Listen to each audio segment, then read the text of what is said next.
So, a very warm good afternoon to everyone present here today. Uh, TISS Azim Premji School of Education welcomes you all to today's edition of the Conversation Talk series, which we all know is an initiative by the department to engage and interact with prominent scholars on various topics of discussion in contemporary society. And today we have one such scholar with us, and it's my great privilege to introduce today's speaker, Dr. A.R Vasavi ma'am, who will be speaking on differentiation and disjunction, social markers of India's education. Dr. Vasavi is a social anthropologist and an independent researcher, and her interests are in the field of sociology of India, educational studies, and agrarian studies. She has worked at IIM Ahmedabad, IIM Kozhikode, and for 14 years at the National Institute of Advanced Studies, Bangalore, including a year as a Dean of Social Sciences.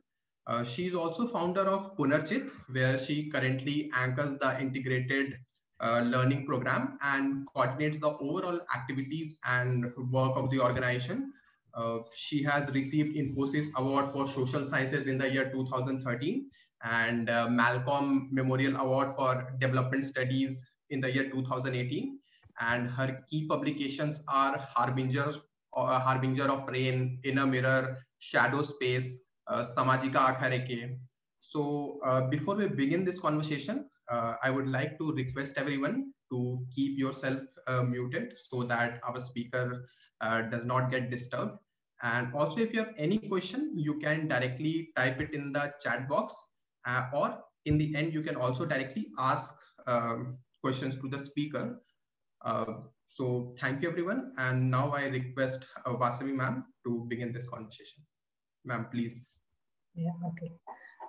Thank you, Pratik, and thank you, Rekha and Anu, for organizing this. And it's my pleasure to spend this afternoon with all of you.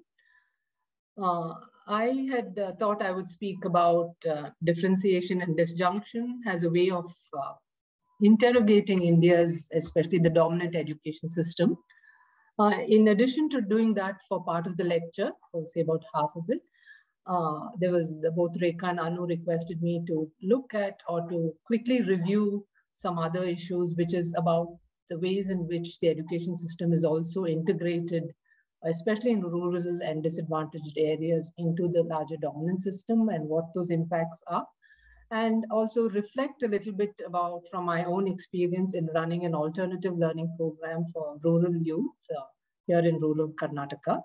I would share that not as showcasing a success model, but mostly as highlighting some of the challenges, some of the struggles that one is going through in setting up this alternative endeavor and a learning program. So again, thank you for making this possible. By wanting to talk about differentiation and disjunction in the education system, I want to look at both of them as what I call as social markers, by which I mean this is to understand the impact of the education system, the impact which is both visible and invisible on individuals and on social groups in the nation, and the ways in which this kind of impact, the social markers, influence the individual's life opportunities itself, not just opportunity to education, but also the social relationships between groups or castes or classes, etc. So on a broader terrain or canvas. To highlight the social markers is to also to interrogate the dominant education system, which consists of the ways in which the social structure is absorbed into the system, or that there is a porosity of the social culture itself. The cultural grammar from the society seeps in, the political inclinations that influence the education system, and also the economic logic by which the education system, the transactions are affected or impacted. So it's a combination of all of these, the social structure, the cultural grammar, the political economy, positioning, and of course, the economics itself. All of this have led to making education and all educational institutions contested sites in our nation, contestations between individuals, and as we are seeing increasingly between groups as such. So it's in this canvas I look at what I call the two of the key social markers, which are differentiation. And I'm aware that the previous speakers have also talked to you about the impact of caste and class on the education system. But here I would look at it in a much more macro structural way and then look at how it has a social marker, it impacts individuals and groups.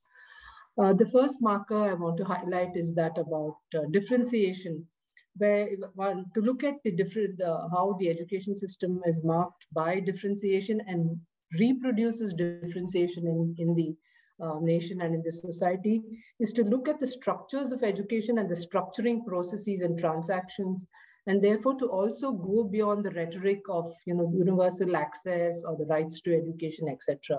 It's to scrutinize those structures in the way the institutions and transactions are positioned, and to see how much of this is built on legitimizing existing hierarchies and the existing unequal society and economy. So the first forms of differentiation, one I have scrutinized for several years now, and looking at more and more details that emerge over the years, is the schooling system. While a lot of people have written about the problems in especially government schools, etc., the rise of the new private schools, the new kind of economies that are coming into the education sector itself, I see the schooling has consisting of the range of schools which range from ashram shalas, which cater to the most disadvantaged group, which are tribal children, Adivasi children in remote areas, which are very, very poorly funded, very poorly administered, to the very high-end metropolitan-based international schools whose average cost is now 10 to 12 lakhs per year per child. Some very often much more than what an average panchayat school would afford for even 200 and odd children. So it's in that spectrum of schools that you see we have so many more, from the ashram shala to the government schools to the private aided schools, to the religious organizations, madrasa, or to the Hindu foundations that run many schools. You have specialized schools for military people. You have schools like Lovedale, etc., for the elite from the military background. Then you have schools like Navodaya, which are supposed to be magnet schools for disadvantaged children, etc. So it's catered. There's such a wide variety of schools, which also then have number of types of boards, ranking from the state boards to the international baccalaureate, which international schools have, etc. So it is here, and I won't go into those details. I've sort of written about it elsewhere. What they show, this widely differentiated schooling system which we have, indicates the extent to which the education system is fit into the differentiated class structure itself in our nation. So what school, which type of school you attend is primarily determined not by the individual's abilities, but by their class and, of course, the caste position, as we would see by default, because caste and class coincide so strongly. So it is then makes both a separation of people, but it also in so many ways is really the very principle of equality of education opportunity is defied in such a context where you have this very differentiated education system. And it also defies the idea of equality of educational outcomes, that if you've gone through a system, that you would also have the outcomes that would be shared. So I think more particularly, apart from these two principles that this differentiated education system defies, is the extent to which it erodes or it denies the ability for children who've gone through education to have a shared sense of semblance, which is very important for a sense of belonging, to have a sense of togetherness for people.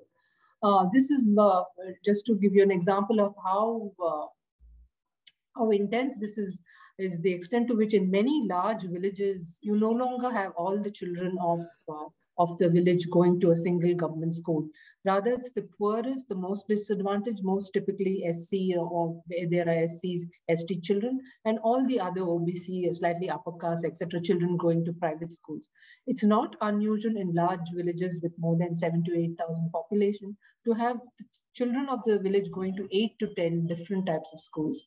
So although children may live in a school, live together in a village for long periods of time, even right up till they become teenagers and leave, or or even as adults, they don't have that shared experience at all of coming to school, which was quite common right up till the 50s, 1950s, 60s, 70s, after independence, when schools, were being promoted as much more inclusive institutions. So you have older people, citizens, reminiscing about how they all went to school, and they were sort of childhood friendships were forged across caste and class boundaries, etc. This is completely gone, where the typical thing is government schools are like ashram shalas are only for low ranked and very disadvantaged students, and the rest is then split across the various kinds of schools which the families can afford. So affordability then becomes the key criteria. So it is much of this kind of differentiation manifests not only in what I said, the inequalities in education outcomes, but we saw this strongly manifested during the COVID time, and of course now as some of the COVID lockdown, etc., restrictions are being lifted, you're seeing a whole large numbers of children having gone through these periods of learning loss, not because of schools have shut down, but with not only because there is a lack of access to internet based online education, but the fact that those online education systems itself were of very poor quality. At the same time, we've heard since last August, September, when schools were opening up, universities were opening up in the US, you had families who were sending their children through chartered flights to the US to attend schools, bypassing normal airlines. So looking at the extremes in which differences and extremes in which education expenses are being deployed. So it is this kind of differentiation that also brings to the fore the idea that, for example, these are issues that the NEP 2020 does not address at all. It sort of builds on, if you read the NEP 2020 closely, it takes it for granted that it's fine to have such a differentiated education system. The tinkering is only in the classification of the types of classes, 1 to 5 will be this, as you would have read, and what would be the, language of instructions, etc. But really nothing more about enhancing either equality of opportunity or equality of educational outcomes.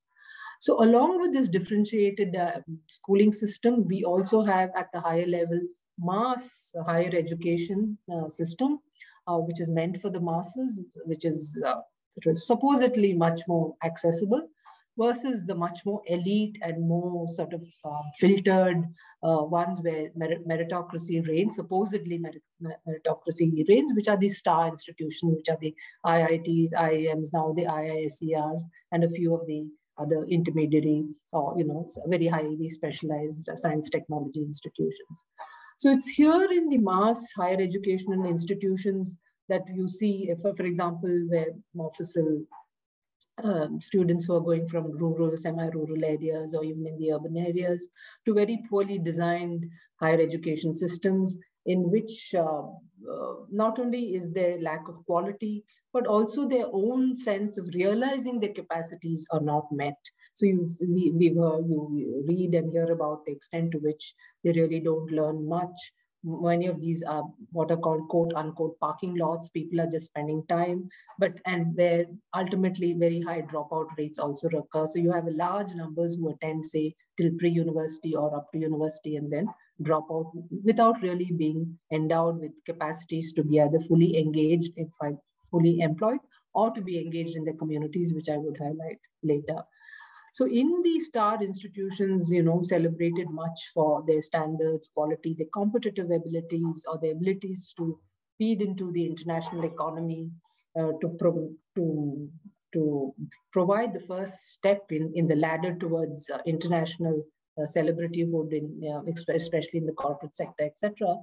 What is often talked about is the idea of merit, that these are merit-based. So as a result of which, what Michael Sandel speaks about in his book on meritocracy, really that it is a scandal. It overlooks the extent to which merit is really a socially defined ability. It is based on a whole lot of social support. It's your class position. It requires social capital, etc. And therefore, it is very deeply problematic to see merit as an individual capacity or ability. So this really is what many of the elite institutions suffer from. As a result of this combination of a very differentiated schooling system and the tensions of having provided mass but poor quality higher education system and very few elite star institutions, what we have across the nation is a reproduction of the highly unequal, not only caste class structures, but also reproduction of the variations in life chances. As many of the studies have shown, for example, who are the people who have access to high administrative positions or to high professional positions. It's not only to the upper classes and upper castes, but also to primarily people from the metropolitan areas, etc. So all of these mean that not only are the capacity, the opportunity for being is not recognized, but also it fails to create, as I mentioned in the context of how differentiated schools in a village split the children into different and very separate groups. It fails to create this ethos of a democratic culture, which in education itself is very much required as the foundation to address an unequal society. The idea of where many people have written about, as many of you would have read, education has been one of the social levelers, in fact. But in our context, we continue to see education as consolidating your already existing position or either high or form of disadvantage. So overall, the system then reproduces both an unequal society.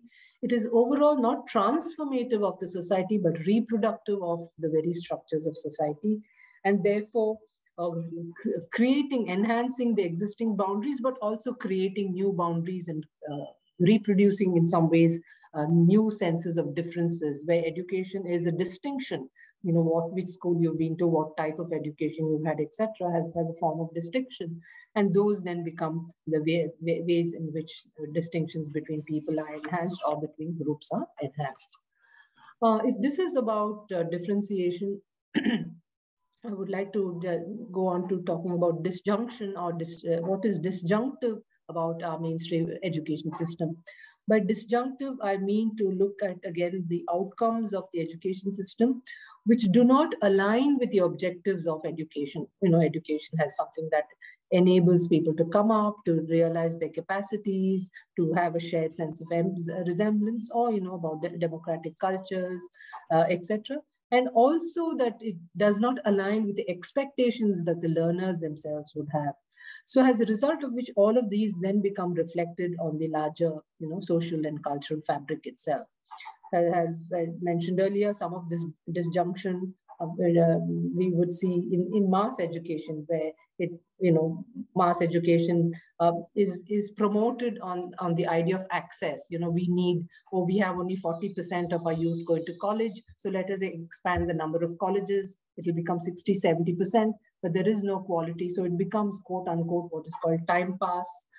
And then again, coming out with no really either marketable skills or capacities for their own, life skills to make a living. One very good example of this is where we've seen an expansion of this taking place is in the context of engineering colleges. Over the last decade, we've seen a mushrooming of engineering colleges, first in South India and now across even the northwestern belt, where large numbers of private entrepreneurs have set up engineering colleges, catering primarily to the boom in the IT industry, etc. And suddenly, because there was a downturn there, or there has been excessive seats. They exceed, for example, just between Karnataka and Tamil Nadu, there's something like 4 lakh engineering seats available and not that many students to take it. And therefore, many of them have actually collapsed. Many institutions have had to shut.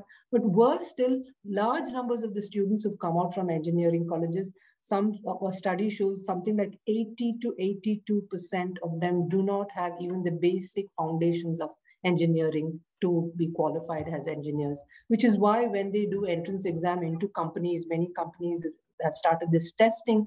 As one IT company told us, the quality of engineering education is so poor that we actually retrain them. We take them back, and if they scrape through even our first level exams, we actually, the first few years, we spend training them in the basics. So it is the not the complete lack of endowment itself, which becomes a thing. So the disjunction is between aspirations. You may have gone in to become an engineer, but you're actually coming out to be something else. And we're seeing large numbers of, so quote unquote, unfit engineering students who then have to look for other kinds of jobs or reskill them, or the parents have to reinvest in other kind of education, etc.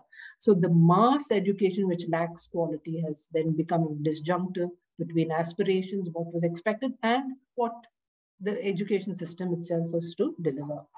There is this kind of disjunction is also evident in the issues of language. For example, I know Geeta Nambisan, who spoke to you about the proliferation of what are called low-income private schools, which are primarily an assertion for aspirations for parents' aspirations for children to be educated in English, as a result of which they would send their child to any kind of so-called English medium schools. What we are seeing and what good studies are showing, and which many of us are experiencing as we meet young people, is that because the quality of teaching, the so-called English medium education, is so poor in these schools, that many of them, whole generations of them, have come out not being able to write adequately in English or in their mother tongues. So it is a kind of dysglossia, which is the loss of language, which is, when languages die itself, dysglossia itself being embodied in some of these students. This is also visible in a contradictory way in higher education, where because of populist demands, for example, in Mysore University in the 1970s, there's huge mobilization by so-called students who had not gone through English medium education to say that we should be entitled to write even our PhDs in our mother tongues, so which then was given as a right, a constitutional right, but without qualifying that what does it mean to have a PhD when you would not know basic English itself, which then disadvantages you in the education market. So here we have this thing, large numbers coming out of poorly trained poor education system, so-called English medium schools, not being able to write in their own mother tongues or in the national language Hindi, or also not knowing English, and therefore being handicapped in a very competitive employment scenario. And also large numbers who are then coming out of higher education, but also not being competent in English also, has a language of communication. So this is, again, one of the disjunctions that we are seeing across India. The other one is the degree inflation. Because of this expansion of the system without constantly qualifying needs and qualities or meeting certain standards, is the proliferation in terms of open universities, which are primarily correspondence courses, which enable you to just do an exam after having paid up the fees after a year or so, and therefore just collect degrees, where you have a pool of students coming out from universities without employment, periodically attending these these correspondence courses and literally collecting degrees, is something that has what is called degree inflation.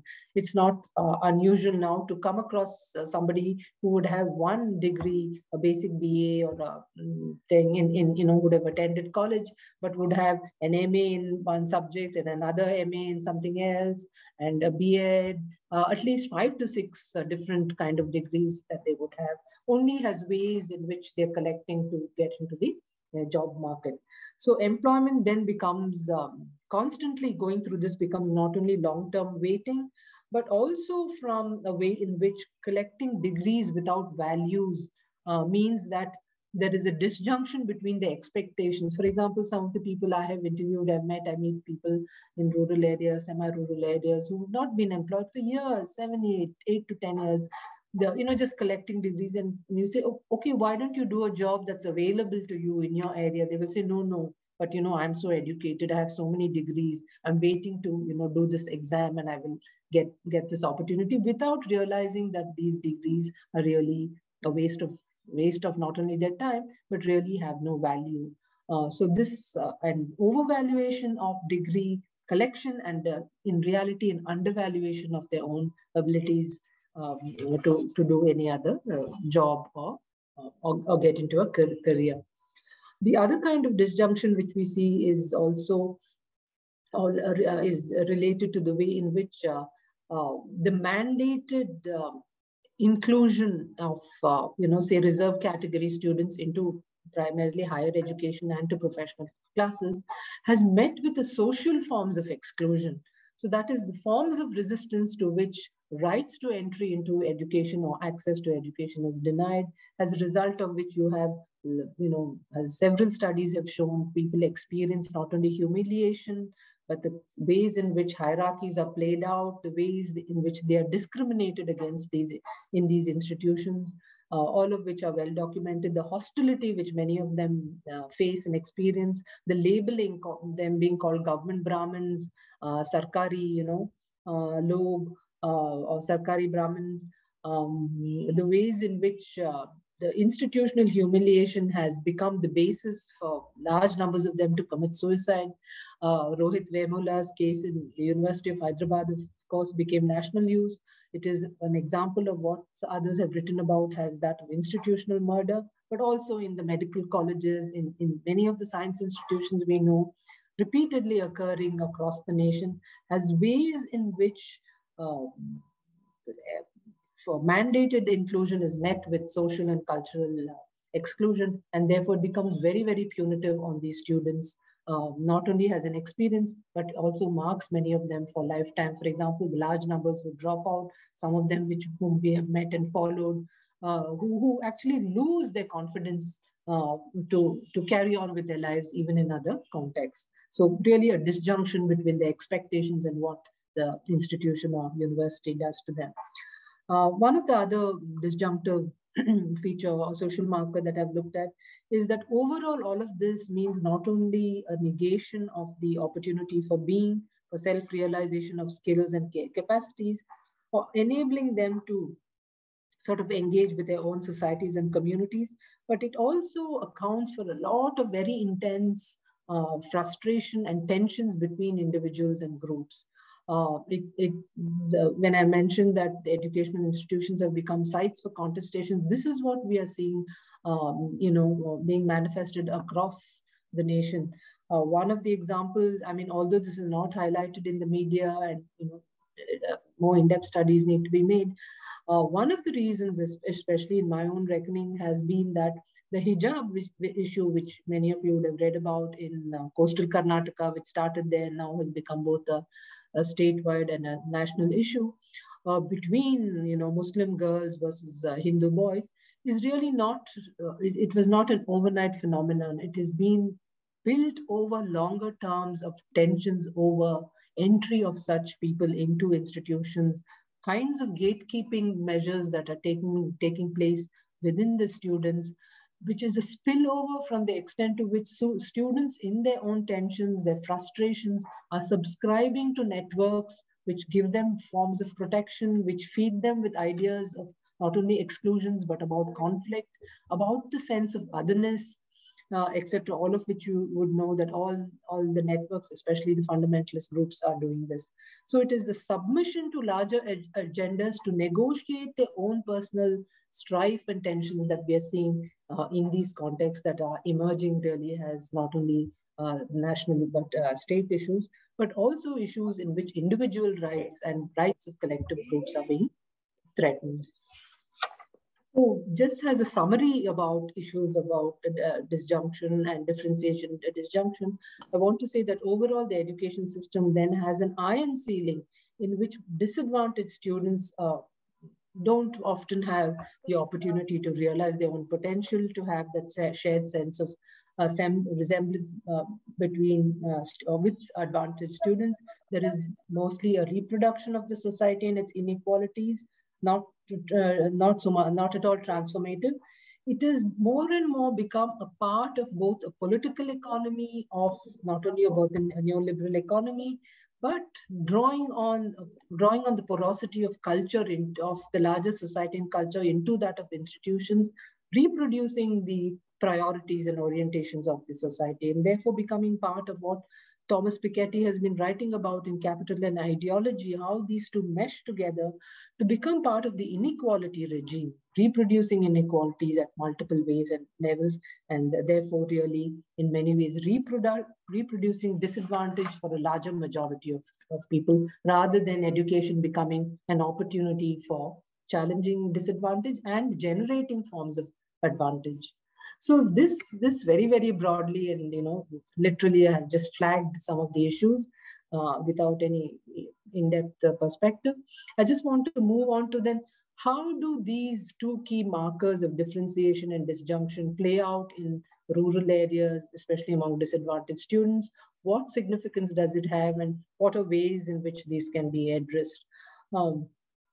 In a context, in a way of addressing or understanding some of these issues, especially for a rural, primarily agrarian context. And I want to say, I qualify agriculture because no longer is agriculture the main source of economy in large parts of even rural India, which is part of understanding how what we have as a process which has been initiated since the mid-1990s are very strong forms of integration of rural economies and societies into the larger mainstream society. I call it the integration separation spectrum, in which forms of integrating into the larger political economy also means that there are forms of separation from local life worlds, local societies and cultures, and a subscription to the dominant in many ways that are taking place. So these are played out, manifested not only in the terms of economy, but in the welfare governmentality, for the new kinds of ways in which the government, there is governance of the population at, the welfare measures, the free food, the PDS systems, etc. But also in the consumer, the booming consumerism, but also the retail, spread of the retail sector, but also that of media, which is also now with social media being very easily available across the spectrum, becoming the new source of identities, of aspirations, a new source of economies of desire, but also the political system, the intensification of our electoral political system, which has enveloped rural India. So with this, what I see, I have tried to explain is much of this is happening in what I call the adverse integration. This integration is not beneficial at all. It is adverse in the extent to which rural agrarian resources, natural resources and resources, agricultural produce, other kinds of things are being absorbed in exploitative terms. The labor is being absorbed in exploitative terms, but also some amounts of capital that it generates is then recycled back into the urban metropolitan areas, leaving much of rural India into terms of disadvantage.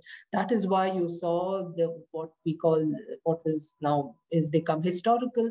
The deployment of the 3 Farm Acts was really a way of forcibly integrating rural agrarian India into the larger globalizing Indian economy and to the global economy, which was very strongly resisted for the disadvantages it implied. So very broadly, that is the canvas in which I try to understand the processes in which integration and separation are taking place in rural India.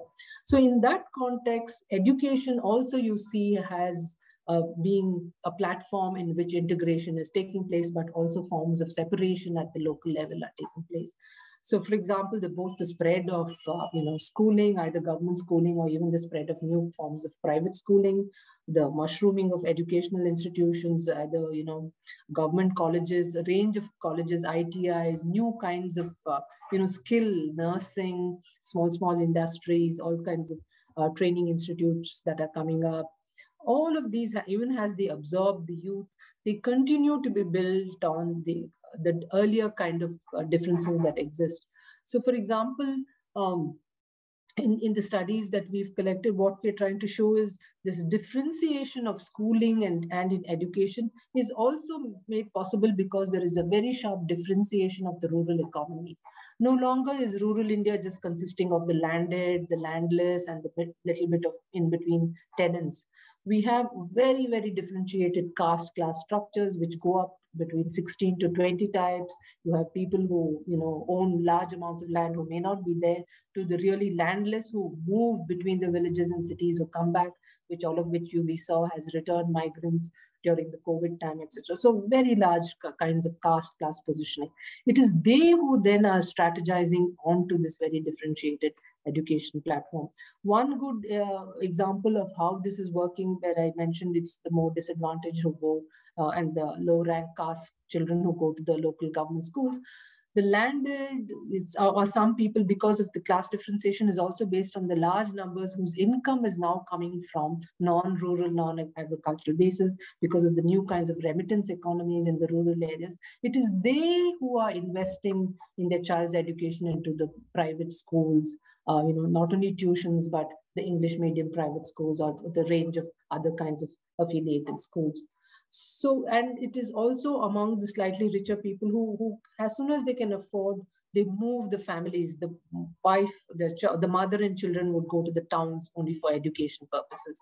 So has very good studies for even Bihar have shown that some kinds of the booms we are seeing in what are called tier 1 and tier 2 towns is because of the search for education. It is really linked to seeking education, not in rural areas, but in towns and cities.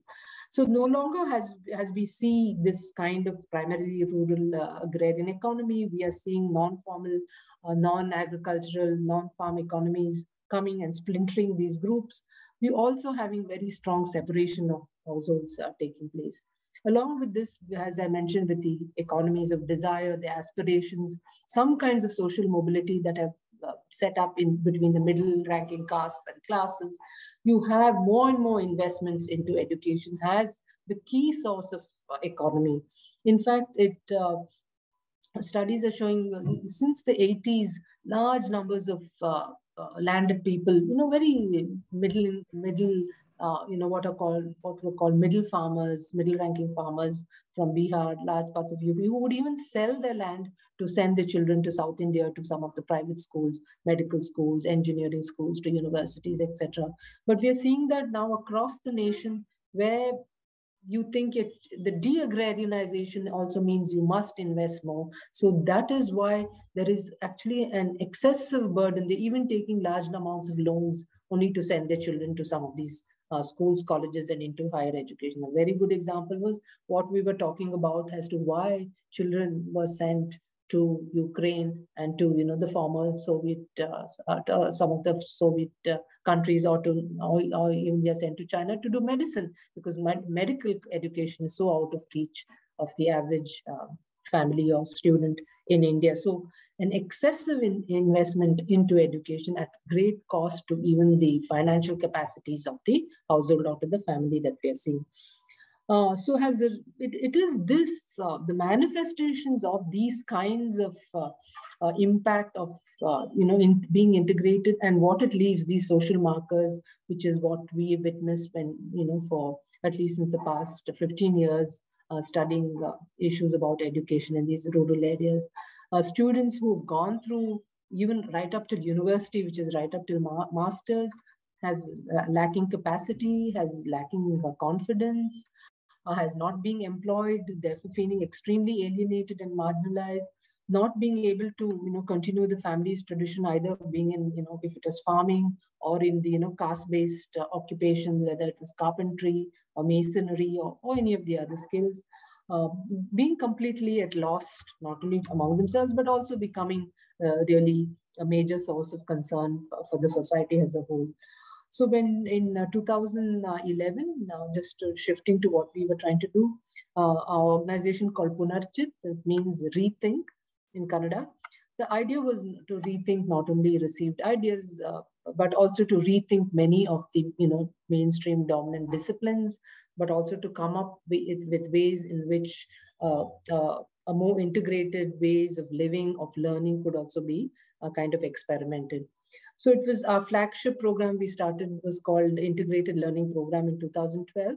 Our audience are primarily at the group we wanted to cater to were the rural youth who had either done high school level or dropped out, or who had even gone up to college 1 or 2 years and dropped out, but who would have some background in rural, in agriculture especially, because there was all this de-agrarianization taking place. So as a way, we also thought that it would be not only a way to address these social markers of this differentiation and disjunction, but also it was a way to initiate social transformative learning, not education. That learning is a process that you take on, that it becomes a lifelong, habit and transaction. We wanted to question the centrality of textbooks, that the field, your surrounding itself becomes a textbook. You don't need, a standard textbook. We wanted to center it around agriculture, looking at local ecologies, and also the importance of being active, what we call citizens, with a establishment of the panchayat system. You're seeing the extent to which youth are really alienated from it, to return them to that so that they become engaged citizens and take responsibility. The byline for the program itself was individual growth, but collective responsibility and collective responsibilities. The idea was individually you could grow, you would have certain capabilities and capacities, but you would also become responsible for your own surroundings, for the institutions, for your family, etc. And of course, in the democratic process. So that was what we tried to do. We initiated this for very small groups of people, youth, both girls and boys, age 18 to about 28, 10 years, with 10-year range. And it was a 6-month program in which they came, say about 10 days of the month. It was a week, it was a day-long program because we don't have residential facilities, which was one of the disadvantages. And we had 4 modules, and I say we had mostly because the past 2 years, because of COVID restrictions, we've not been able to have these classes at all. So we have 4 modules. One was ecology and agriculture, as I said, using the field. So we start with the monsoons when the land is getting ready, and the classes would culminate ultimately with harvesting and processing and saving seeds, etc. But we were very much hands-on. Very little textbook was used, but actually literally doing practice, then thinking about it, then writing about it, etc. Then the second module was on active citizenship, understanding the panchayat, understanding village, doing village mapping, doing household surveys, trying to address some of the problems, etc. The third was what we called basic skills, little bit of English, computers, which was very easy for them because most of them use mobiles, and accounts, how to keep accounts, how to do this. But running through all these 3 modules, but along with it, thing was what we found to be one of the most important ones was what we call self-realization, which is through theater and songs and free writing, just creative writing, etc., which was ways in which we tried to enable them to overcome their hesitation, the kind of lack of confidence they had, or the inability to speak publicly, or even to engage in any creative work, etc. So what we found was one of the biggest challenges was those who had even who had previously gone to colleges or into even university right up to first MA. So unlearning itself was so difficult for them because much of the education process had been about memorizing. As many of you would have read, most of our systems is about reading and then regurgitating it for exams. So they found it so difficult that we didn't have, a textbook, that then we didn't test them at the end. So when we had, for example, they would read a newspaper article, we would say, okay, write about something, take it home, write about it. Then we would do correction, like if they couldn't spell or couldn't write properly, give them feedback. There was no marking. We also said this system doesn't have fail and pass and doesn't have you get so many grades. It has nothing. It just tells you how you can improve. It's constantly, rewrite this sentence, or this is the way to do this, etc. So it took a long time for many of them to actually understand and also to relate to a much more open atmosphere where they could ask questions. For example, when they were broken into groups, everybody should talk, etc. So this was some of the challenges we faced. Overall, what we found was we've had 7 batches go through. We have 84 students who've actually, we say, graduated, although 120 attended it. So some of them, we asked them to drop out where attendance was low. Some dropped out, especially girls who got married in between, etc., who left the area. What we found was, although the feedback is very, very positive, many are appreciative, the actual impact of this 6 months course, where we are trying to tell them, get back to agriculture if you have land, or to engage with your rural society, or you become this more proactive person, etc. It's been very, very difficult for them to do this. A handful, I would say between 12 to 14 are much more, have some of these new kinds of markers. They have been able to, for example, during demonetization, when shops were asking for commission, when there was no money, they would say, we'll take your old note, but give us 30% of it. They resisted, they were able to do that. They have challenged forms of exclusion where girls were not allowed in. The girls themselves have gone and, challenged that. Two of them have contested elections. One of them has won and has become a member of a panchayat. So these are very few and far between examples, positive examples we've had. But overall, what we find is this kind of learning, for it to be implemented or to be realized, you have to have a larger system that is encouraging of this and supporting of this, because most of our students have even less than 2 hectares of land. Many of them are at the poverty level at their homes. The parents themselves don't have the wherewithal to just let them, do what they want with the land, etc. There's a lot of hesitation in giving them their rights. Therefore, much of what they're taught in our classes, they are not able to implement. That becomes a cause for really not taking to it.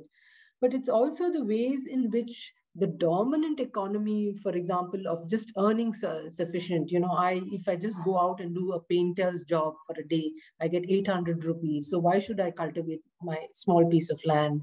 This desire, for example, many of the boys who even graduated from our class, we find they've taken loans to buy motorbikes, loans on buying, more and more expensive mobiles, etc. Girls who, somehow not really been able to, when they've been forced into kinds of marriages with people whom they didn't want, were not really able to resist it, etc. So these are the ways which we find that despite training, it's very hard. So we find that our training was inadequate because of time. They don't stay with us. It's not residential. You need much more. To reorient them, you need much more time. This is what some of the challenges we found. But overall, we find that the fact that a larger system which defines education, success, and career in a different way makes these kinds of alternatives has not only marginal but suboptimal, or like a secondary choice.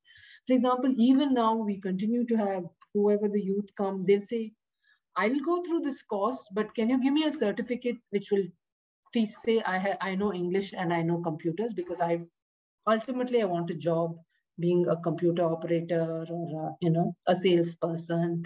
I want to be employed in an urban area. This is my preference. That's all that they would ultimately want.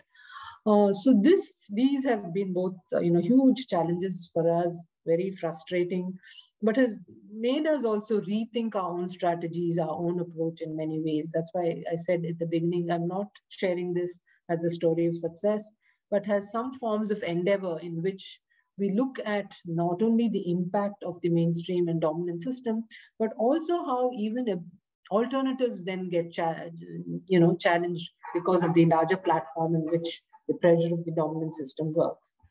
So overall, I just want to say that for us, what was heartening was even just the few people who seem to have risen above whatever disadvantage they've had, who are now emerging in some ways as not only empowered citizens, but also as empowered youth or people. For example, 3 to 4 girls who, although they were married, who were able to negotiate with their in-laws, have come out and have started working. Some of them who are working with us, who are now saying that they also have a right to, contest elections or to be seen in the open, etc. The forms of social empowerment that they are able to question.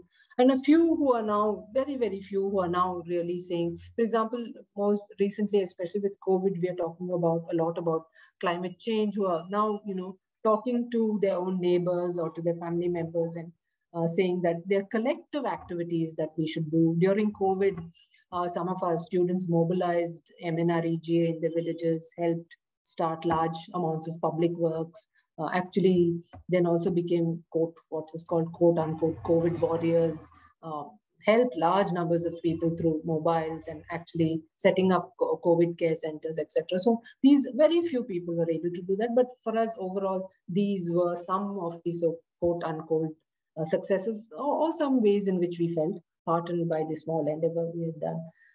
So all these are in some ways ways in which not only have we, are engaging in critical review, but one of the ways in which we are also assessed through dominant markers is when funders have come to us or when we have approached them for funding. They say, oh, the program is very nice, but what is this? Only 24 students. Why don't you do 100 students, 150 students? So it's scale. So the language of funding, which becomes, maximizing, resources or, sole access, etc. And then when we say, no, we don't want to do that, this is very deeply personalized, we need to really work at a deep psychological, social level, then, many funders have refused to fund us because of the, what they call suboptimal size or the lack of scale, as they have told us. So which is again, something which puts us at a disadvantage. But overall, it is these kind of experiences and documentation of what I call differentiation and disjunction in the education system across the country that makes me say that what we need are not these mass higher, poor quality higher education institutions. We need integrated community learning centers in which children of different backgrounds with different capabilities come in, get a foundation in ways in which their emotional and psychological abilities are scaffolded, their social differences are addressed. So, issues, say, of hijab versus shawl or, the symbolization, re-symbolization that is taking place because of the politicization of religion, those should be issues that students can engage with. But also it becomes a platform in which, based on their abilities and interests, there is an equality of opportunity, whether they want to become an agriculturist or a doctor. Even the rural youth need to be given those opportunities, whatever is available to the advantage. So I think unless these institutions are reimagined as integrated, inclusive, but also decentralized, where what I call the principles, 4 principles of Ds, it is democratic. Teachers, the running of institutions in themselves should be democratic. Unless institutions have a democratic culture, students themselves would not become democratic and then take it forward. They need to be highly decentralized. We have to have them at different, not only districts, but in different ecological zones, catering to the ecological specificities of those areas. We need to look at diversities, whether it is, in Kargil, where, different skills, different orientations exist, to the coastal belts of southern India, where different needs are there. These are the institutions that should look at drawing on those traditional knowledge skills and therefore enhancing them into employment and opportunities. Finally, we need to look at the importance of dignity of every student, that when you come, to be educated is to rise above some of these very petty, violent tendencies that we're seeing across the nation, to assure not only your own dignity, but also the dignity of the other, which would be very important. So I want to conclude by saying that it is in this context of this differentiation and disjunction that we must look at an urgent restructuring of the educational system, that what the NEP 2020 does is not only reinforcing, reproducing, but in its emphasis is primarily 2 things: creating a workforce for a global economy and a soft kind of Hindutva that it peddles in terms of the promotion of a majoritarian religion for all others, and therefore challenging the plurality of India. So it's in this context, this kind of alienation and disorientation that the system has produced requires us to draw on what Ganesh Devi has written about in his book on education, that what we need, the objective of education itself should be Chito Vistar, which he calls as expansion of one's mental horizons, enables a universal consciousness, but creates a genuinely free and egalitarian society. So I think it's those kinds of ideas with which we can challenge the established, the foundational differentiation and disjunction, which we see as markers of our education system. Thank you so much for your time.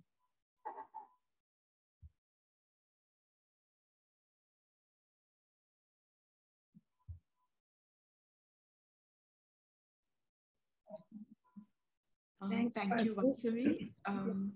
Okay. Go ahead, Anu. I was just waiting for Ruth or Arushi to take over. So I just thanked Vasavi in the meantime. Now the floor is open for questions. You can ask your question in the chat box or directly to Vasavi. Prateek, Ruth, and Arushi will be moderating the questions. So the first question is, I think there's a question in the chat box. So.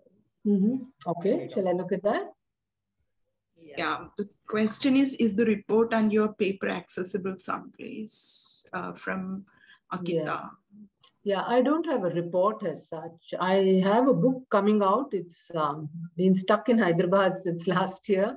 It's from the Orient Black Swan. It's called Differentiation and Disjunction. And I'm hoping that at least this year they would release it. It was submitted in 2020.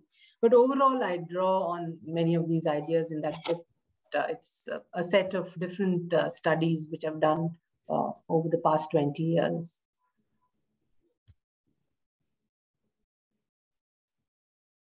Yeah. If there are any other questions, please raise your hand so we can get through them one by one.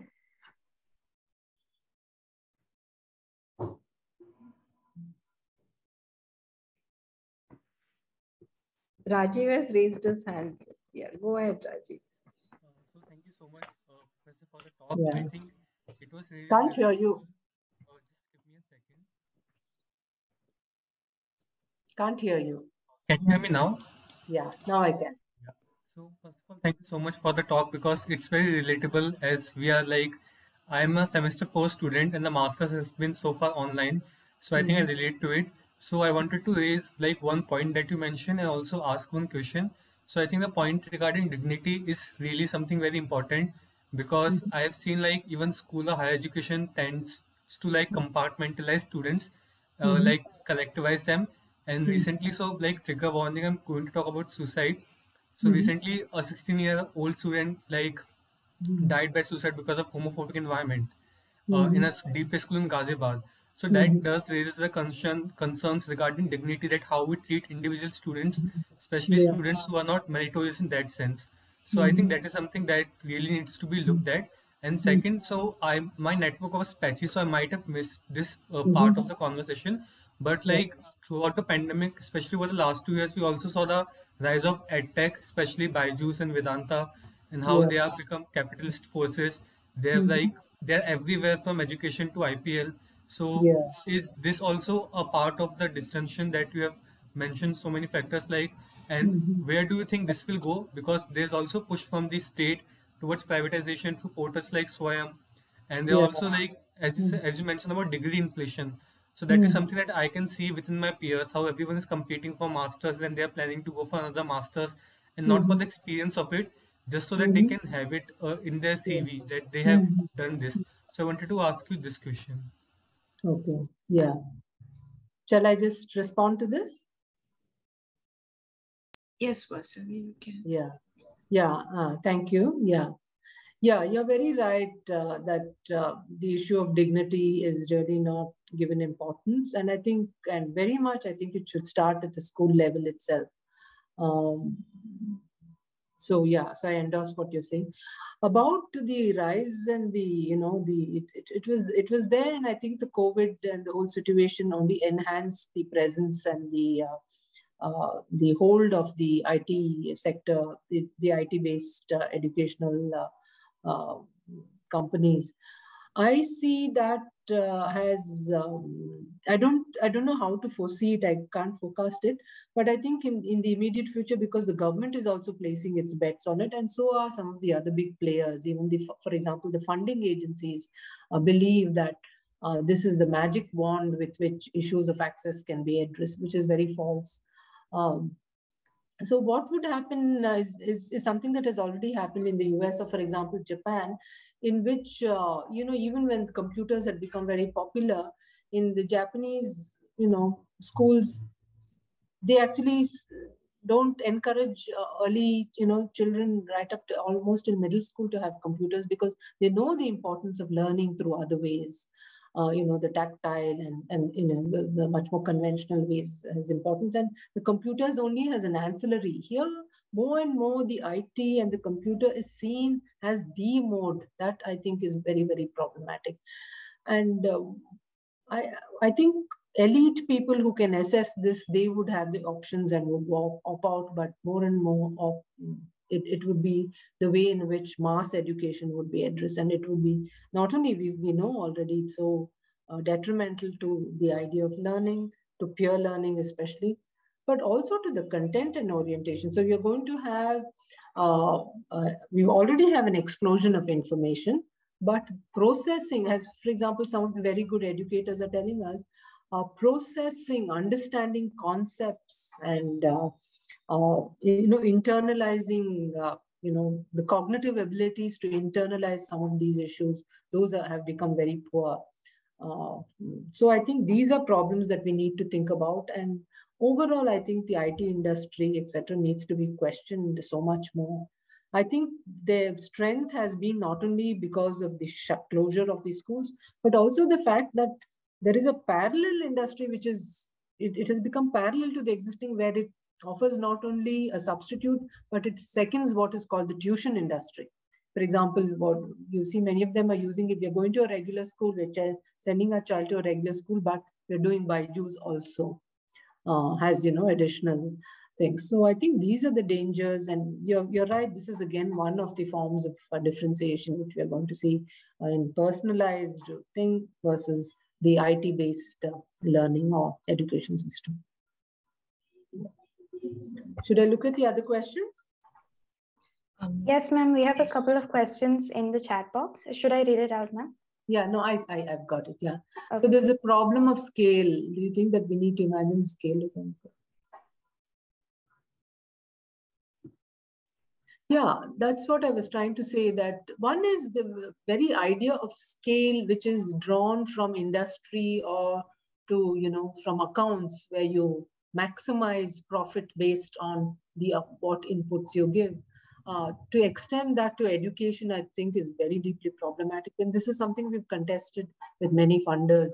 But it will take a long time. And I think only a recognition that learning, in-depth learning, unlearning, these are processes that are not only intersubjective, but are also have deep psychological, impacts. And in a context where people come from disadvantaged backgrounds, they need even much more scaffolding. I think unless not only funders, but even educators recognize this scale, mass, large numbers mean a sacrifice of quality for quantity. And unless we really tackle this head on, I think it will just go on. So the third one was, can we link diminished dignity of the teacher in the face of the learning outcomes to, it's not able to the effacement student? Yes, very much. I think you're right. I have not spoken about the diminished dignity of the teachers. In fact, sort of really not looked at the teacher issue substantially, which is really one of the ways in which differentiation, for example, what we are seeing in the universe because of the 6th and now the 7th pay commission, which means that a few teachers are being paid very high salaries and large numbers now have become contract workers, which is also now manifesting in the not only tensions among the teaching fraternity, but also in their own life opportunities and career trajectories of teachers also. So I think it's very important to look at how the mainstream system, which again deploys the scale and cost effectiveness, etc., and therefore decreases the dignity of teachers, is also an issue of concern. And it is also linked to this effacement of students' identities. In many ways, I think where the student, where the teacher is not seen as, a respectable person with her own self-worth and is also given the scope to be a continuous learner. And then the students are also seen as that. I think these have been very detrimental. What we're seeing emerge very much is the teacher simply has a disciplinarian or someone who is transmitting given syllabus. I remember a friend from Delhi University talking about how the new system, the 4-year bachelor's has become so detrimental to their own well-being, and says that because they feel so, they have been put on the spot and put in such difficult situations, how they are also taking out all their tensions and frustrations against the students. So I think it's very important to bear that interrelationship in mind. Then I'm just trying to get to the other questions.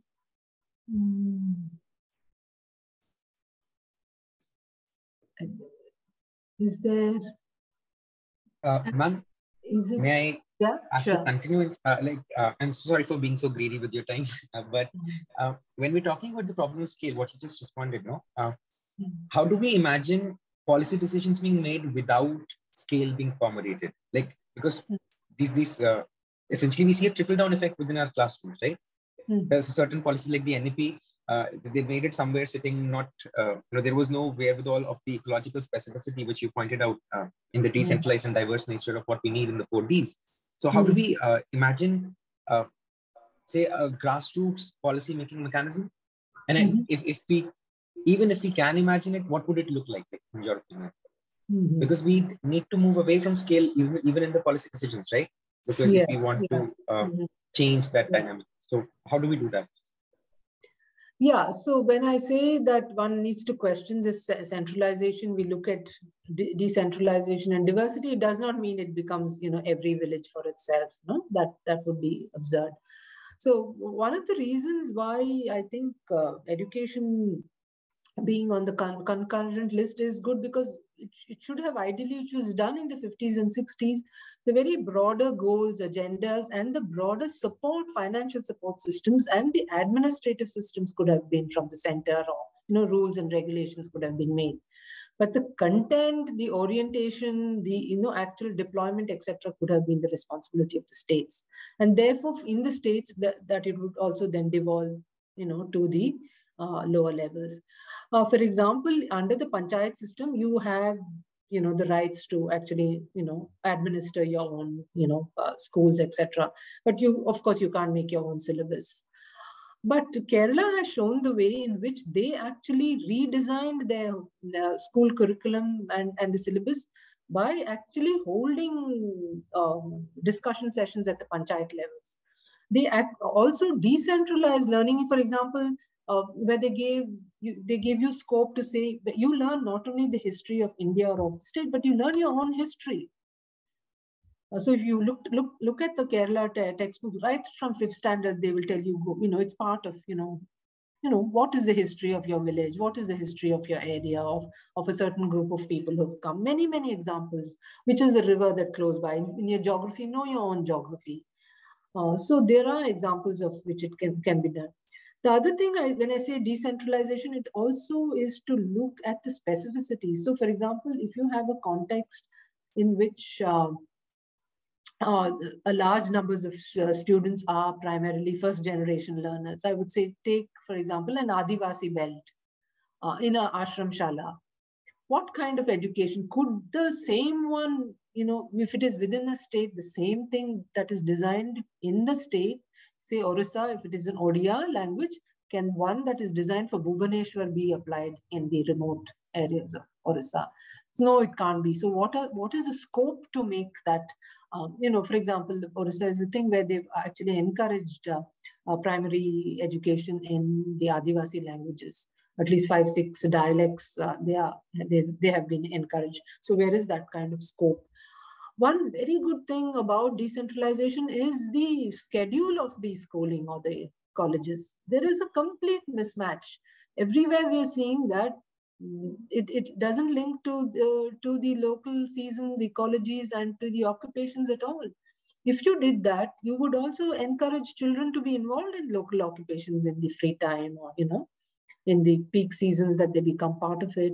One reason you have alienation, which is strengthened by this whole, lack of dignity to labor, is because even rural children, even their parents tell them, oh, we've done all this dirty work in our generation. You go and study and don't do manual work.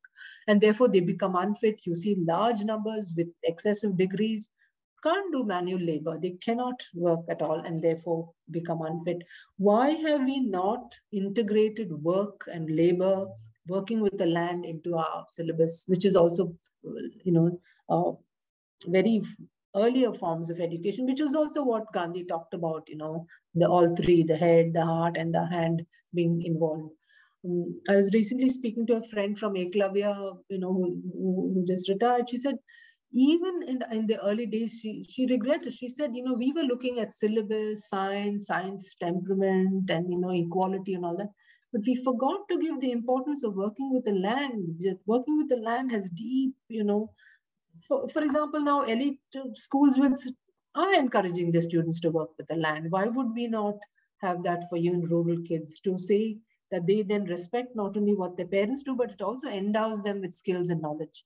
I did not hold forth on this. I mean, I meant to, but about this disjunction where I talked about, this alienation and lack of skilling comes in this integration separation spectrum, as I have talked about. Some of the separations that are happening is your separation from local knowledge systems, and that loss is so significant across the spectrum, whether it is not only about agriculture, very rich forms of smithy, of weaving, of carpentry, of masonry. For example, we know in the context of lake restoration, why in Rajasthan or large parts, there were whole traditions of ways in which lakes were revived and water was conserved. But you ask all the people, young people who've gone to schools and colleges in those areas, they would not know how to do it. These are dying traditions, so our loss of knowledge of these local knowledge skills is some of the biggest, biggest disadvantage that we are going to have as a nation, as a society. So decentralizing to those kind of skills that you would need. Someone who came from Uttarakhand, who was looking at all the very rich weaving traditions, was saying how weaving was part of, the non-seasonal. I mean, it was seasonal in the sense when it is very cold, there's snow. That was the time when the people would do, weaving in the house. It provided not only your occupation, but it kept you busy. One reason where people now have vast amounts of time is because no longer are there traditional skills. Even if they migrate out and they come back to nothing. We're seeing that in our areas where there were very sophisticated ways of weaving based on rearing silkworms, and then there was a complementary silk industry, all of which have died. Those have gone. So I think unless decentralization factors in ecological specificity, local knowledge has valid knowledge, which can be revived in a context of a post-capitalist society, of a post-industrial society, when, all the arguments about degrowth are now looking at, possibilities of much more smaller scales of economies. I think this is what we need to do. And therefore, the education system also needs to fit into that.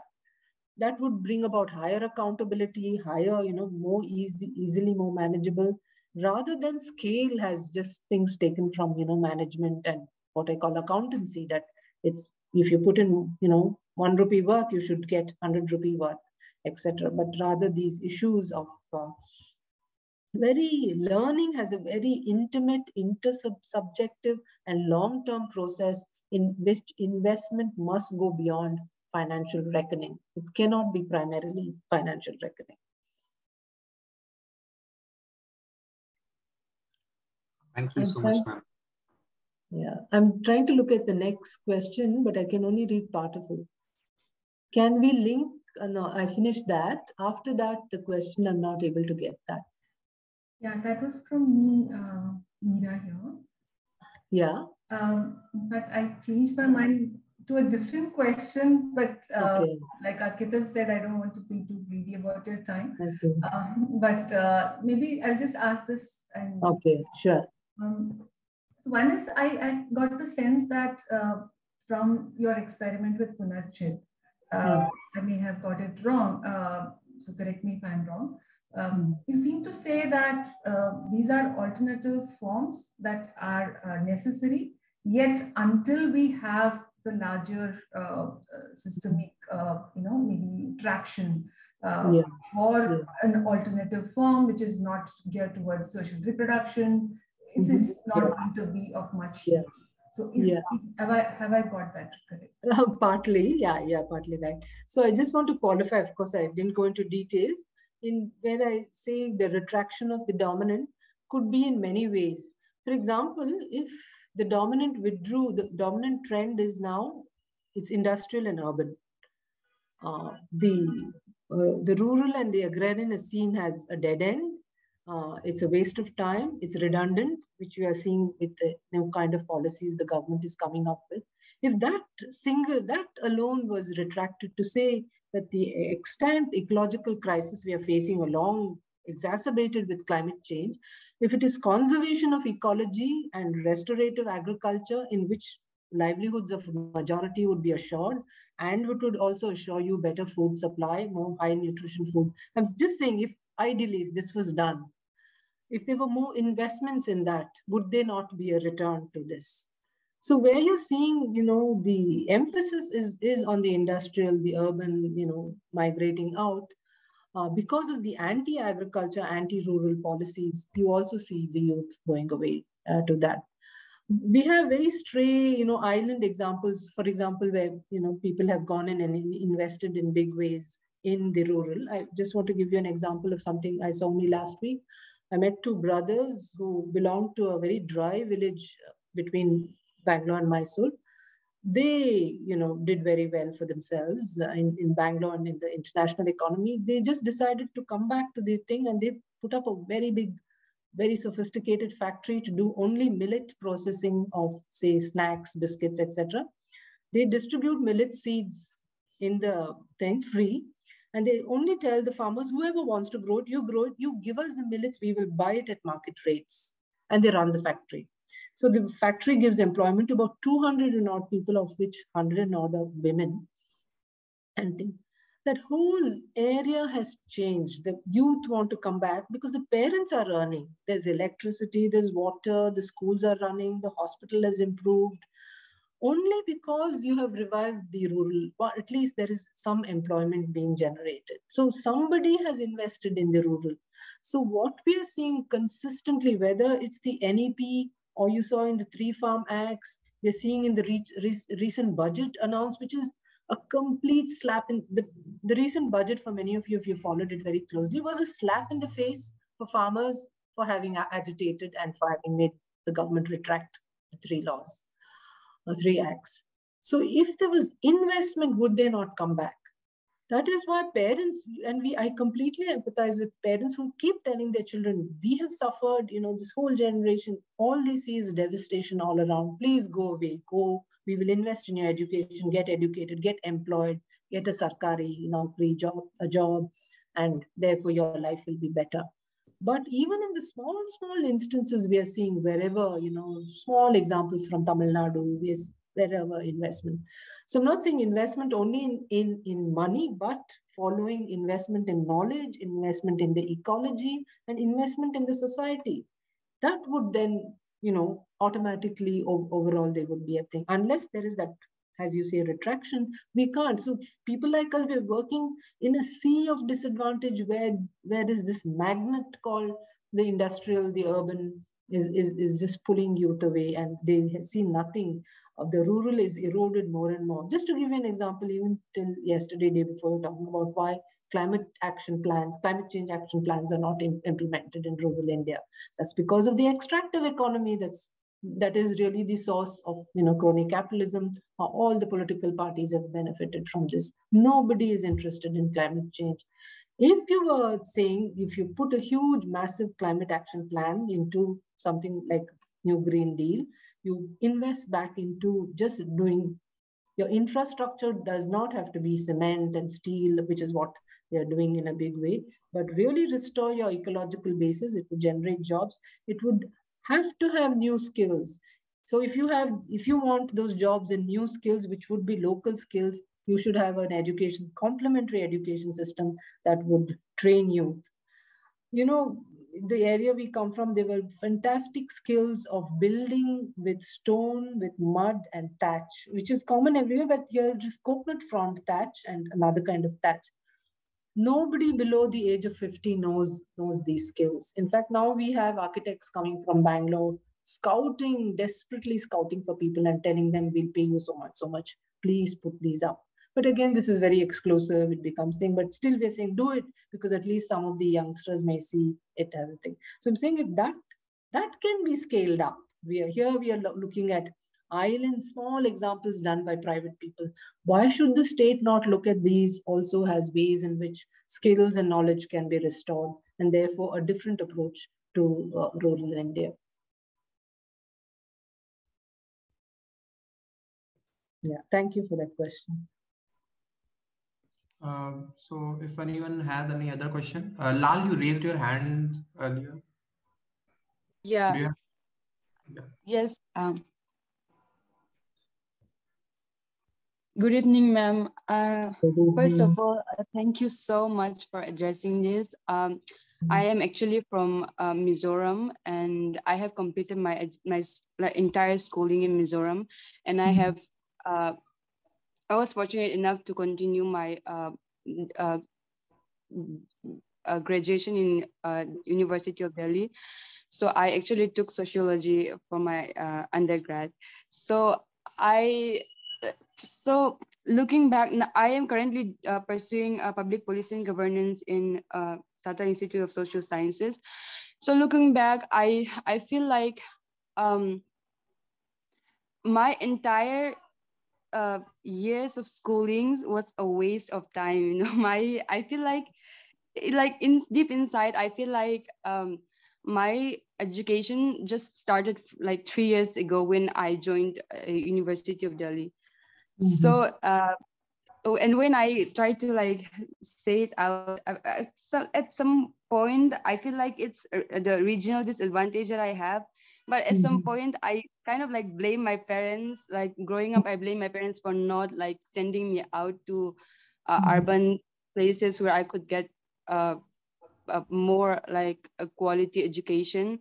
So this is, I think, what we lack. Because when up until my 12th grade, I was one of the outstanding student that the teachers considered outstanding, but I was really not satisfied with the education that we're getting. It was all, like you said, like we did was like memorizing notes and all of those things. And most of my friends who are still studying in Mizoram are actually like still, even in their undergrad, are still memorizing notes that are being given by the professors, which is, I think, really bad. And yeah, so coming back, my question is, so when I was studying in University of Delhi, a handful of us had the opportunity to study in DU, but then by the time we graduated, most of my friends who are coming from Mizoram actually wanted to like prefer to take a year gap and prepare for the civil services examination, which is currently which the state government like is promoting currently. Like, you know, we need more civil servants, IAS officers from the state and all those things. They're encouraging students, giving them, you know, telling them that we will fund for the first year of coachings and all those things. So do you think this has anything to do with the rate of not continuing studies, the rate of, how would I say, like not I feel like they kind of they completely lost enthusiasm for continuing their masters. So even if the topper in our batch, which is my friend, state topper, she actually wants to like take a year gap and prepare for the civil services examination. And when I ask her, you know, you should continue with your masters, because even if you become an IAS officer, then you will have to do certain things that will require your knowledge and your analysis and all those things. So you need to acquire the skills. So, and then she says, it's like she prioritized the examination. So for some people throughout their entire graduation, they have only like prepared for, they have this UPSC examination in mind. So with that in mind, how can one excel in economics? How can one excel in history? How can one excel in sociology? So my point is, does this have a role to play?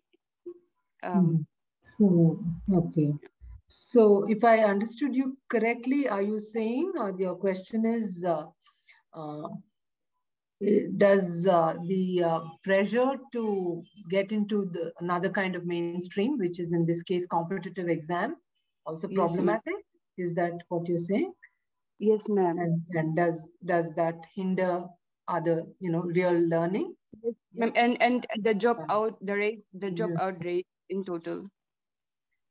Yeah, I don't know about the job out rate, but definitely that's what I was talking about, degree inflation, that in a very competitive employment market, where large numbers are just not able to get into the job market, and then you have poor quality institutions that, churn out, help you just get degrees without really learning, that itself then becomes disjunctive. Then you're collecting all this without really learning or really endowing or empowering yourself.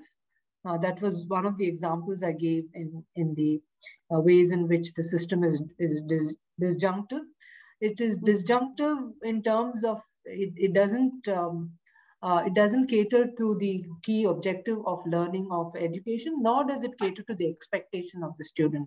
For example, if you've got 1 degree, 2 degrees to say, I know it'll improve my chances in the job market, but it doesn't really happen because the degree you've got is of very poor quality. Huh? Yeah.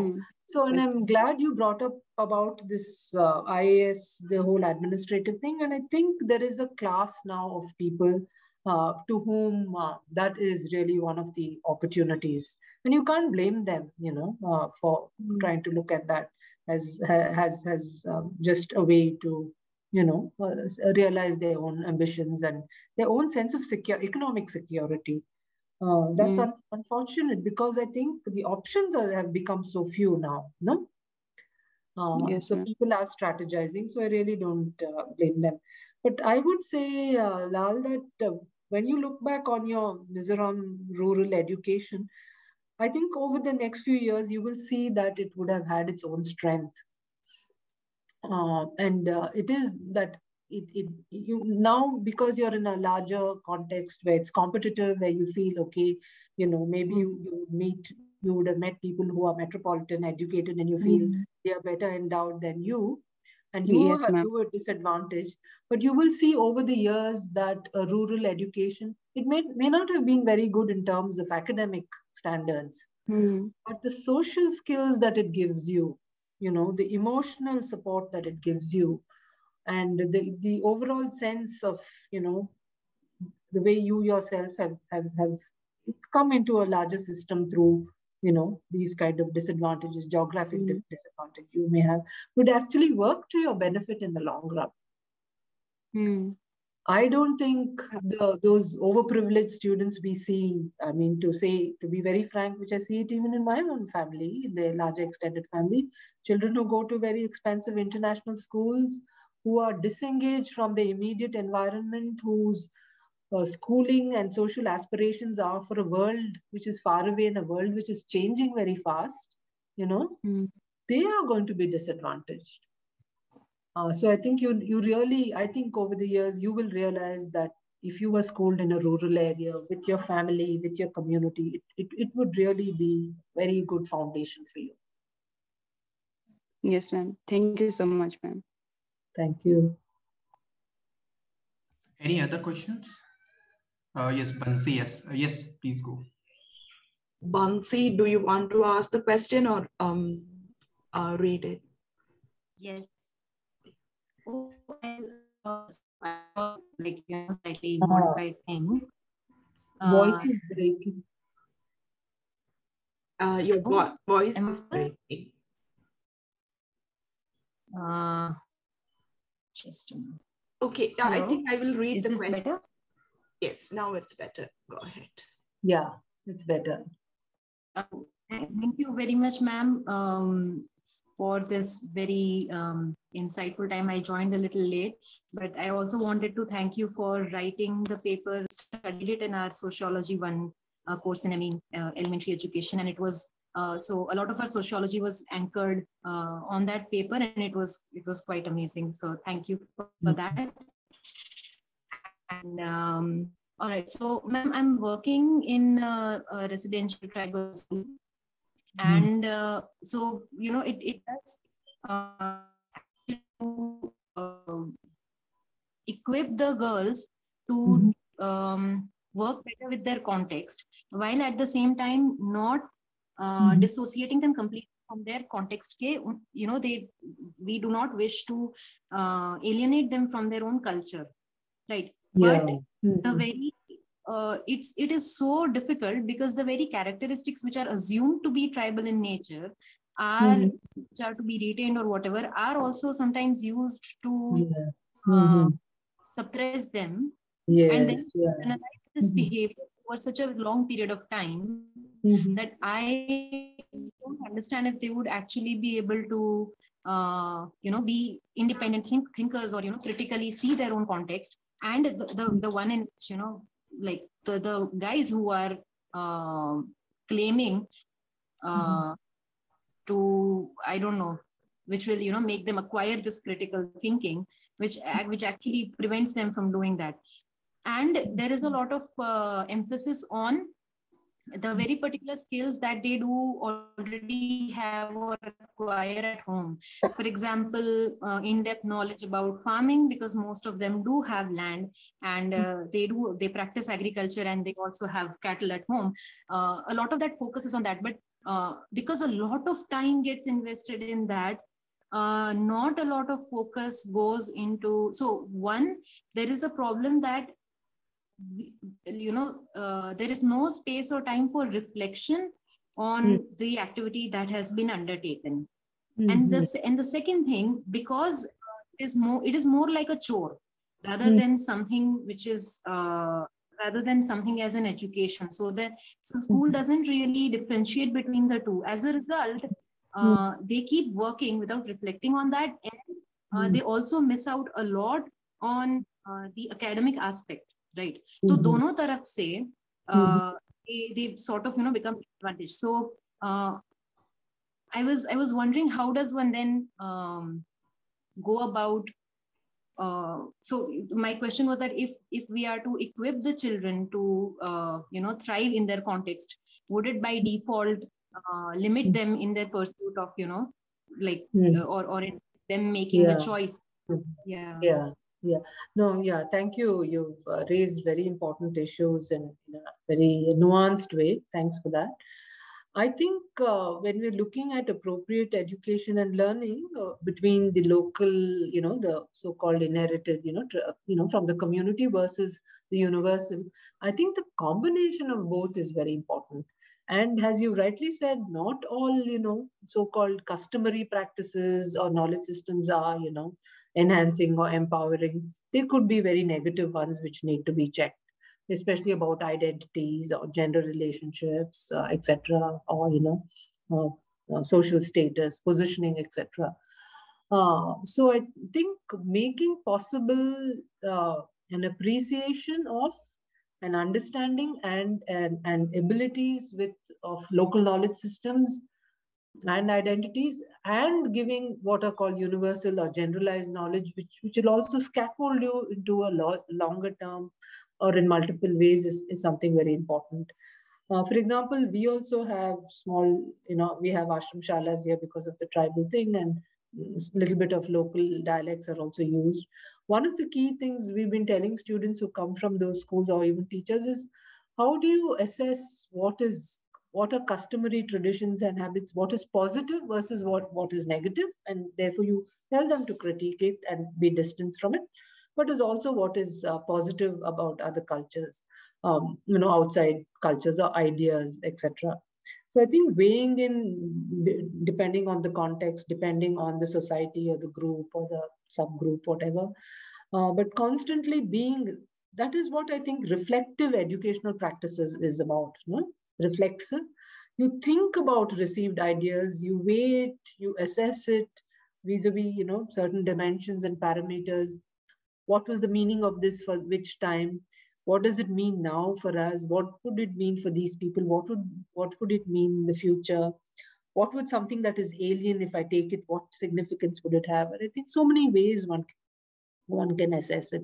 And that really, the ability to weigh and assess things, just like the ability to make decisions, I think are important dimensions of education. Not only critical thinking, but even assessing everything. For example, in our life skill thing, something that we found very important for students to do was exactly this.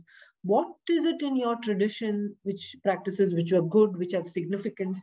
How do you read the significance versus what is it that you blindly ape from, either the TV or, what all these economies of desires have come in? What would be detrimental to you? What is advantageous to you?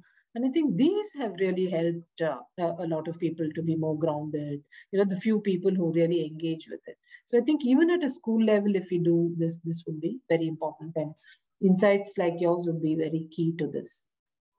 Thank you. Thank you, ma'am. Thank you. Are there any other questions? Yes, there is a question from Ritesh. Yeah, thanks. I just wanted, I've been thinking about this LEP's policy and also move towards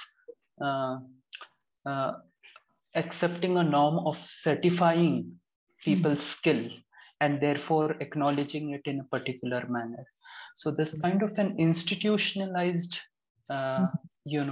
certification of a diploma or a particular kind of a meeting of a requirement that comes more strongly, and it is largely overwhelming in some senses. So for example, what is happening, what seems to be happening is there is characterization of skill programs and then certifying of the skill programs, and then a certain kind of a gatekeeping that is being imposed through structural thinking versus something that comes naturally by engaging in processes of learning.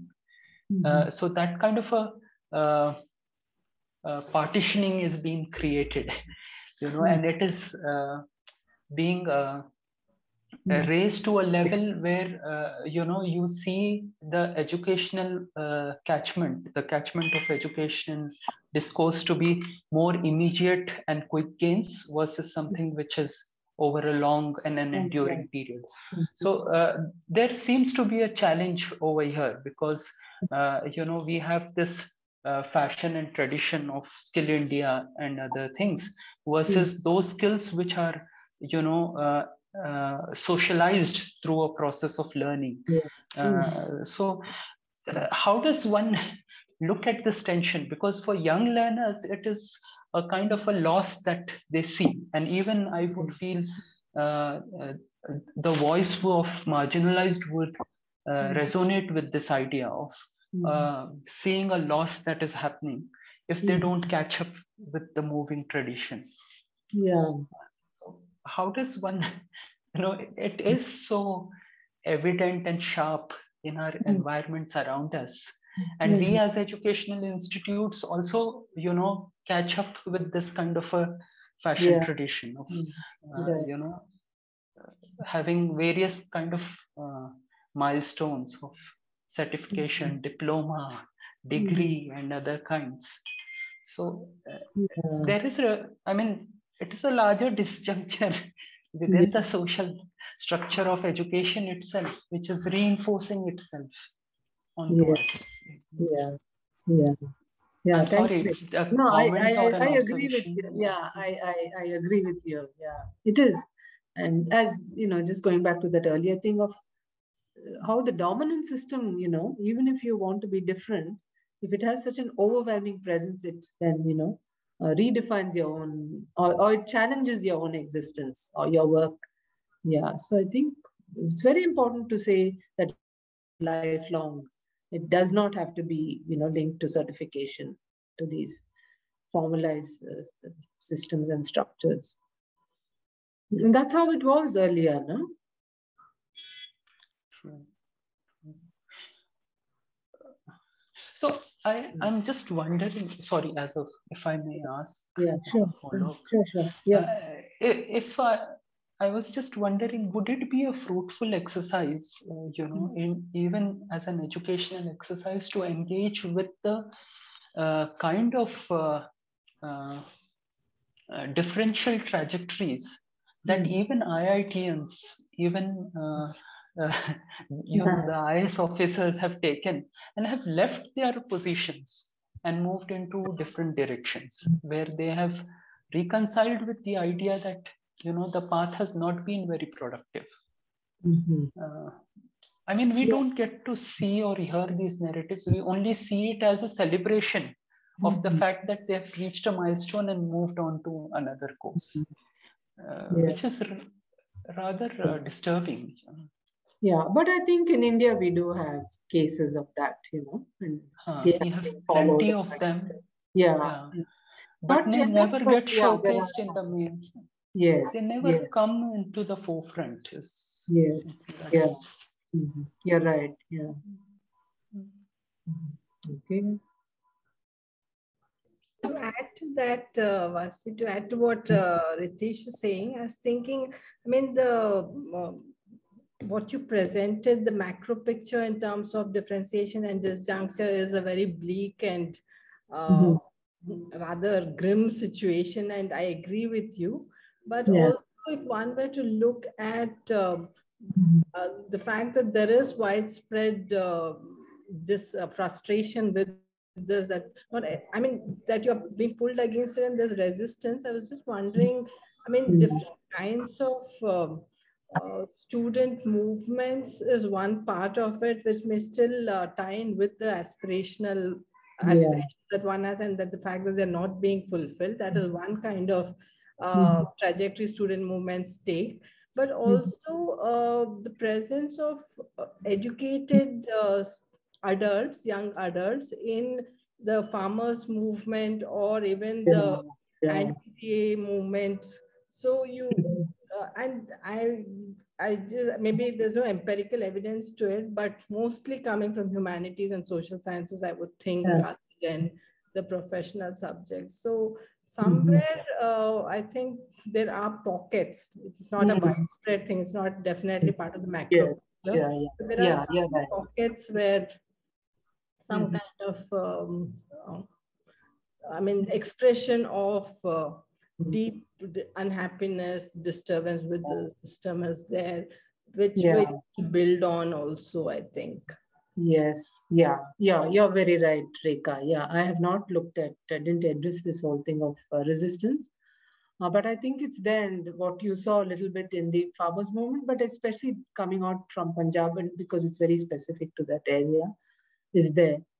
But I don't know. I think I'm a pessimist because more and more I see that given what has happened and what is being done, the resistance is so inadequate to the subordination that is taking place. For example, just the cancellation of, funding for it, decreasing of funding and the cancellation of vast numbers of scholarships for SCs and STs across India. Large numbers who have been sub. You don't see that enough. I don't see pushback as being adequate. Or is it silenced? I don't know. Is it not being reported? I don't see it. So I don't know. Right now, there is resistance. I would not deny it, but they're in pockets. It is so small. See, for example, the resistance to this mainstream education system, I see it much more among the elite, who are saying we don't want our kids to go to these schools, either from the government to the international school, and therefore there are these very fancy alternative schools that have mushroomed. So very little light. I don't know. Right now I'm not hopeful that the pushback is adequate, given the widespread depredations that they are swinging at, and on the onslaught at all levels that we're seeing. For example, the whole Dalit movement, which is in a huge crisis now.